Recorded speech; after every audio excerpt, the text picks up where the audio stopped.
My name is Ivy Myers, and I'm 32 years old. It was 2:47 in the morning when the smoke detector jolted me awake, and by the time I'd shoved my feet into shoes, the hallway outside my door was already choked with smoke so dense I couldn't see my own hand in front of my face. I don't remember flying down 4 flights of steps. I don't remember the freezing pavement of the parking lot against my bare feet because I'd lost my shoes somewhere between the 3rd floor and the sidewalk. All I remember is standing there, a stranger's blanket draped over my shoulders, watching flames climb up the windows of the home I'd lived in for 6 years, realizing that everything I owned was turning into ash while I just stood there breathing it in. Firefighters managed to contain the blaze before it reached the surrounding units, but my unit, 4B, was completely destroyed. Everything was gone. My grandmother's handmade quilt, the wedding photo albums from a wedding that never happened, my late father's vinyl collection that I'd kept safe in a milk crate since I was 22. All of it gone. I sat on that curb, wrapped in the blanket, for nearly 2 hours before it even occurred to me to call someone. When I finally did, the first person I dialed was my mother. She answered on the 4th ring, half asleep and irritated that I was calling so late. I explained what had happened, that my apartment had burned to the ground, that I had nothing left, not even a spare shirt, and that I had nowhere to sleep that night. There was a long, heavy pause. Then, in the coldest tone I have ever heard from her, she said, "That's not our problem. You should have been more careful." And she hung up. I sat there holding the phone, staring at the screen, half expecting it to ring again, half expecting her to call back laughing, saying she'd be there in 20 minutes with coffee and clean clothes. It never rang again. I didn't even have it in me to feel angry that night. I was too busy trembling. Too busy watching firefighters haul axes and hoses in and out of the building. Too busy trying to wrap my head around the fact that my entire life had vanished in under an hour. A Red Cross volunteer handed me a voucher for a motel a few blocks away, and I spent the rest of that night on a lumpy mattress, staring up at a water-stained ceiling, replaying my mother's words on a loop. Not our problem. Should have been more careful. Like a fire was something you could have prevented through sheer caution. Like I'd left a candle burning on purpose. 2 days later, a man named Grant Holloway called, identifying himself as a county fire investigator. He wanted to meet me at the building to walk through what his team had discovered. I remember thinking it was odd. Investigators usually just file paperwork and move on, but I agreed because I was desperate for answers. I needed to understand how my entire life had ended up in a dumpster outside a gutted building. When I arrived, the smell hit me before anything else, that wet, acrid, chemical stench that seems to coat the inside of your throat. Grant was standing near the remains of my front door, clipboard in hand, county badge clipped to his jacket. He looked to be in his mid-40s, gray creeping in at his temples, with a calm, deliberate way of speaking that made you brace for whatever came next. He shook my hand, told me he was sorry for what I'd gone through, and then asked a question that made every hair on my arm stand up. Did I know who'd had access to my apartment in the past week? A friend, an ex, a maintenance man, anyone with a key or a reason to be inside? I told him no one, that I lived by myself and that only my landlord and I had keys. He nodded slowly, the way someone does when they suspect there's more to the story. Then he told me the fire hadn't started the way accidental fires typically do. Not in the kitchen, not from a faulty outlet, not from anything that belonged to me.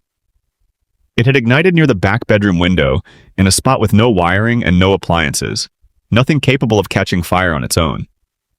"We found something at the scene," he said, "something that doesn't belong in a typical house fire." He pulled a clear evidence bag from a folder under his clipboard. Inside was a small, half-melted object, and the second I saw it, my stomach dropped straight through the ground. My mouth went bone dry, my hands started shaking because I recognized it instantly, and I understood right then that this fire had been no accident.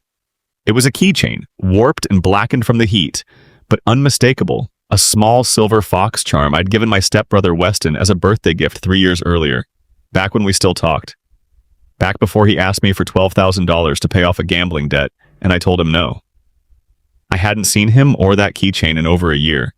I told Grant this, my voice shaking, and he jotted something down without looking up. "There's more," he said. He explained that the fire had been set with an accelerant, poured deliberately along the base of my bedroom window, and that the burn pattern didn't match anything electrical or accidental. Someone had broken into my apartment, poured gasoline near the window, lit it, and left that keychain behind, either by mistake or, as Grant put it carefully, as a message. I asked him what kind of message someone leaves behind after burning down another person's home. He didn't have an answer. Neither did I. That night, I called my mother again, my hands shaking so hard I could barely grip the phone. I told her what the investigator had found, what they'd pulled from the debris, and asked her point blank if she knew anything about Weston being near my building.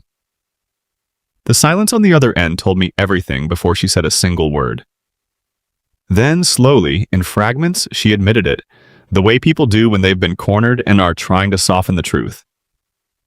Weston had gone to my building the week before, she said, because he needed money and thought I might have cash stashed somewhere, some hidden emergency fund he could take without me noticing. He never meant to burn the place down, she insisted. He only meant to search it. But when he heard my neighbor's dog start barking, he panicked and knocked over a can of paint thinner he'd found under my sink. In his rush to erase any trace that he'd been there, he set it on fire on purpose, thinking a small fire would destroy the evidence.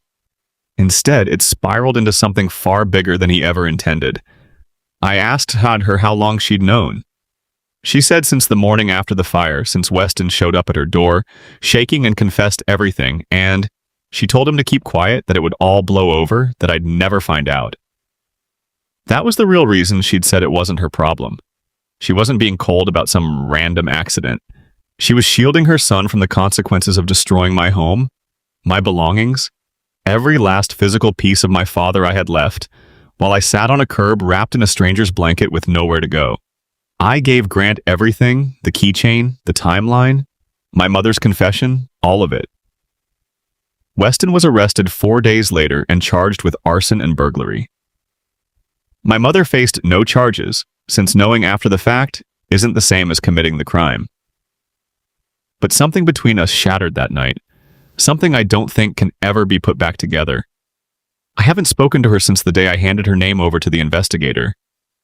I think about that phone call all the time, the one where she said it wasn't her problem, and now I understand she meant something different than what I first thought. It was never that my burned apartment wasn't her concern. It was that protecting her son from what he'd done mattered more to her than protecting me from losing everything I had. I'm rebuilding now, slowly.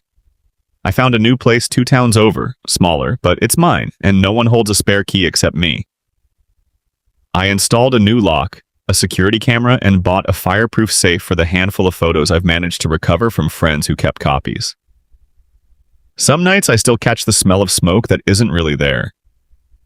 Some nights I still hear my mother's flat, dismissive voice telling me it wasn't her problem. But through all of it, I've learned something about myself I never knew. Before the fire took everything, I don't need anyone's permission to start over, and I don't need anyone's approval to protect myself from the people who were supposed to love me most. If this story touched you, if you felt even a piece of what I felt standing on that curb watching my life burn, do me a favor and hit that subscribe button. Stories like mine deserve to be told, and there are more on the way. Real stories about betrayal, family, and the strength it takes to rebuild when the people meant to protect you turn away instead. Subscribe now so you don't miss what's coming next.